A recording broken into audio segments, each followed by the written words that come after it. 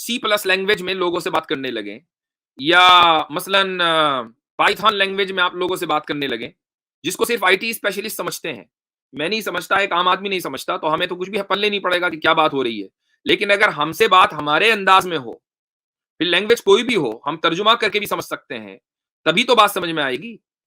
آگے کہتے ہیں امام قرطبی فَإِنَّ الرَّئِيسَ مِنَ الْمَخْلُوقِينَ لَا يُبَاشِرُ شَيْئًا بِيَدِهِ إِلَّا عَلَى سَبِيلِ الْإِعْظَامِ وَالتَّكَرُّمِ، کہ جو سب سے بڑا انسان ہوتا ہے، جو سب سے بڑی مخلوق ہے، مخلوق کی بات ہو رہی ہے، اگر وہ کوئی کام اپنے ہاتھ سے کرے تو اس کے اپنے ہاتھ سے کرنے کا مطلب یہ کہ اس نے اس چیز کو اہمیت دی، عزت دی. مثلا آپ یہ کہیں بادشاہ سلامت نے اپنے ہاتھ سے کھانا کھلایا، تو ہاتھ سے کھانا کھلانے کا کیا مطلب ہے کہ سامنے والے کو اتنی عزت دی اور اس کا اتنا احترام کیا کہ اپنے ہاتھ سے کھانا کھلایا.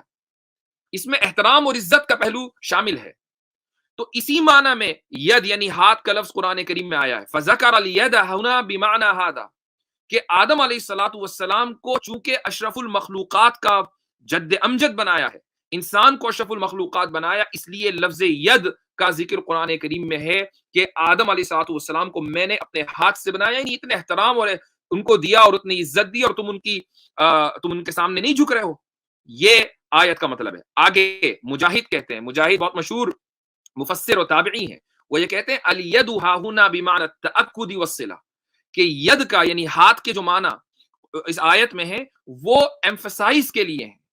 اس کے معنی یہ ہے کہ میں نے ہی بنایا، لما خلقت انا، میں نے ہی آدم علیہ الصلوۃ والسلام کو بنایا، کسی اور نے نہیں بنایا. جب میں نے ہی بنایا تو اے شیطان تیری ہمت کیسے ہوئی کہ تو ایروگینس اور تکبر اختیار کرے.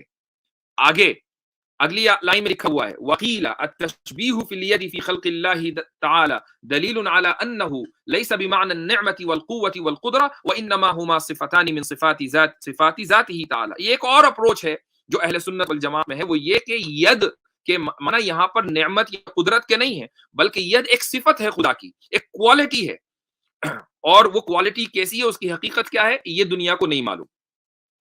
ایک اور اوپینین وقیل اراد بالید القدرہ، ید سے مراد یہاں پر قدرت ہے، یعنی خدا یہ کہہ رہا ہے میں نے اپنی قدرت سے بنایا. کہا جاتا ہے عربی زبان میں یہ کہاوت ہے ما لی بہذا الامر یدن، مجھے اس کام کے کرنے پر کوئی قدرت نہیں ہے. یدن کا لفظ، ہاتھ کا لفظ عربی کہاوت میں استعمال ہوا. ایک اور شعر کا ایک ٹکڑا ہے جو امام قرطبی پیش کر رہے ہیں، وہ کہہ رہے ہیں وما لی بالحمل الثقیل یدانی، اس بوجھ کو اٹھانے کے میرے پاس ہاتھ نہیں ہے. ایک آدمی جس کے ہاتھ ہیں وہ یہ کہہ رہا ہے کہ میرے پاس ہاتھ نہیں ہے، یعنی میرے پاس اس بوجھ کو اٹھانے کی قدرت نہیں ہے. شاعر یہ کہتا ہے کہ تحملت، آخری لائن، تحملت من عفراء ما لیس لی به ولا للجبال الراسیات یدانی، کہ میں نے عفرا، اپنی محبوبہ کے تعلق سے کہہ رہا ہے کہ میں نے عفرا کے لیے ایسے ایسے بوجھ برداشت کیے کہ جو میری قدرت بلکہ پہاڑوں کی قدرت کے باہر تھے. وما للجبال الراسیات یدانی، یدان کا لفظ یعنی ہاتھوں کا لفظ پہاڑوں کے لیے استعمال ہوا. تو یہ عربی زبان میں کامن ہے. اسی اعتبار سے قرآن کریم کے اندر بھی ید کا لفظ اللہ سبحانہ و تعالیٰ کے لیے استعمال ہوا ہے. اسی طریقے سے سورت کا لفظ صفت کے لیے استعمال ہوتا ہے کہ اللہ سبحانہ و تعالیٰ، حدیث میں جو آیا کہ آدم کو اللہ نے اپنی صورت پر پیدا کیا، یعنی اللہ نے اپنی صفت کے اوپر پیدا کیا. جو صفات ہمارے اندر نوبل صفات ہیں وہ کہاں سے آئیں؟ وہ خدا کے پاس سے آئیں گی. تو اس سے ہرگز یہ ثابت نہیں ہوتا کہ خدا کی باڈی ہے. اور یہ جو میں نے آپ کو قرطبی کی بات بتائی، اور میں نے کہا آخر میں ایک بات بتانے والا ہوں اہم، وہ یہ ہے کہ آپ دیکھیں اتنے سارے 3-4 اقوال میں نے ذکر کیے، لیکن ان میں سے کوئی ایک بھی ایسا نہیں ہے جو یہ کہہ رہا ہو کہ ہاں جی خدا کی باڈی ہے. تو مسلمان اس بات پر متفق ہیں، علماء اس بات پر متفق ہیں جو حدیث کو آپ سے زیادہ سمجھتے ہیں، جو قرآن کو آپ سے زیادہ سمجھتے ہیں، کہ خدا کی باڈی اور جسم نہیں ہو سکتا. چونکہ خدا خود ہی اس چیز کا اعلان کر رہا ہے. کیا اعلان کر رہا ہے؟ کہ لیس کمثلہ شیء، اس جیسی کوئی چیز ہے ہی نہیں.